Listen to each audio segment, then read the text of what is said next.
Te, pabili nga, te. Ay, ano yun? Te, may deodorant ka? Deodorant? Meron. Yung ano sana tayo, yung maganda, yung mabango sa kilikili. Bakit sinong gagamit? Ako, te, nagpapawis kasi yung kilikili ko, tsaka medyo mabaho, eh. Ay, ganun ba? Huwag na deodorant ang gamitin mo. May bibigay ako sa'yo tip. Ano yan, te? O, ito. Te, anong kailangan ko pang kilikili, hindi pang buhok? Alam ko ginagamit sa buhok to, pero ginagamit din doon sa kilikili.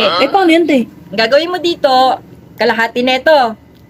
Yung kalahati neto, kuha ka ng lagayan, ilagay mo doon, tapos ilagay mo lahat to. Tapos ipag-mix mo, kung may lagayan ka na walang laman doon, doon mo ilagay yung pinag-mix nun.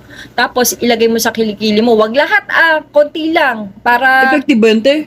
effective to. Ito yung pinapagamit ko sa anak ko. Kasi hindi may iwasan, lalo na teenager yung anak ko, hindi naiiwasan yung nagpapawis yung kilikili at nangangamoy.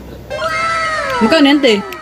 23 pesos lang. At eto nga pala, sabihin ko sa'yo, yung paggamit niyan ha, hindi naman pare-parehas ang balat ng tao. Kung saan ako naghiyang, kung naramdaman mo na makati yan, ibig sabihin hindi ka hiyang.